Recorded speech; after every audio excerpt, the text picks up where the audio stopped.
Hey everyone, Oscar with Detail Group, and in this video I'm going to review the Checklist Manifesto by Atul Gawande and how you can apply it to your business. I'm going to follow the same theme as I did with the one thing in that book review and just focus on two contents that I got out of the book and really dive into it to see how it can really impact your business. So the first being is checklists are there to cover the stupid stuff. Now in the book, Atul Gawande works in a hospital and he wanted for doctors to use checklists because in a hospital environment, there's just hundreds and hundreds of different factors that they have to take in when they're gonna work on a patient.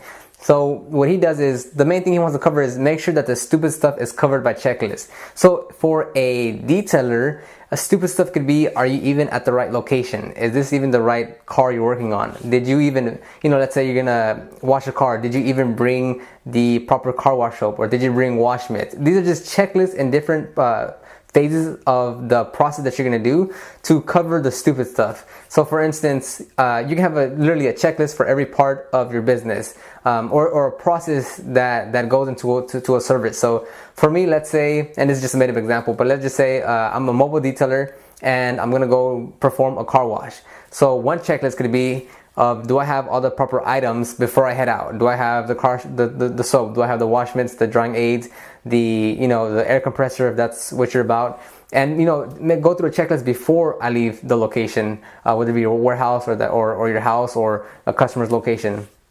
Next, you have a different checklist for when you actually arrive. Am I at the correct address? Am I working on the right car? Is this the actual customer I'm supposed to be talking to? And again, it sounds kind of dumb and trivial, but this is the stupid stuff that the author really wants to point out, is that there's these things that we see it as such commonplace that it's so easy and simple and dead in our eyes that we overlook it because it's so simple. Our minds are more focused on the more complex part of, am I gonna get that main stain or that main problem that the customer wanted to get out? And you perhaps will miss a few other parts here and there that are just so obvious, but you're missing them. And a checklist will just help you say, okay, did I go through everything that I need to check off in this car or the car that I'm working on to make sure the customer is satisfied? So for engine cleaning, did I clean the door jam? The jams on the engine hin?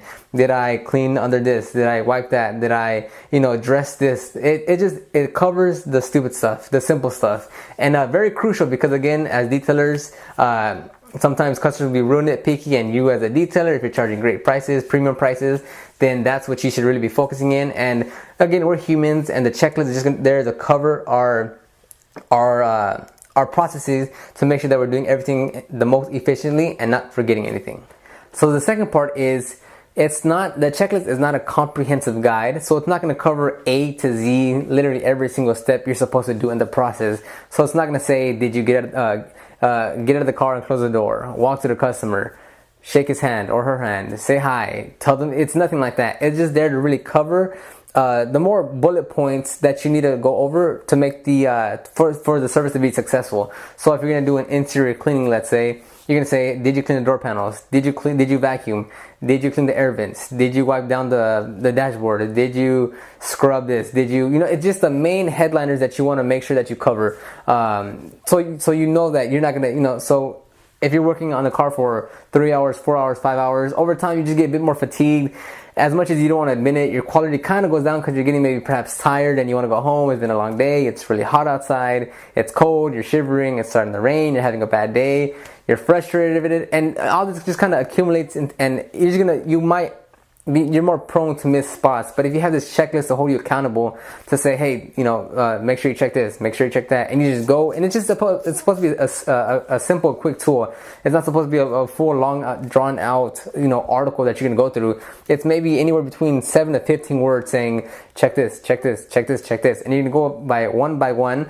And it should take you no more than 5 minutes in total throughout the detail process to review that checklist to make sure you are actually going through everything that you should be doing for that service. So hopefully this video makes sense. Maybe it's a completely new concept that you're hearing about. Of course, not checklist, but checklist, and implementing it into your business to make sure it's holding you accountable and you're not missing any of those stupid things that Atul Gawande mentions a lot in his book. Definitely recommend you to get that book. The stories in there are fascinating, and I'm sure even if you don't get anything out of the book, the stories itself are just going to entertain you for however long you read that book. So Leave a comment down below on how checklists can help your business, and if you're even using checklists at the moment. I personally am, not just in business but in my personal life too.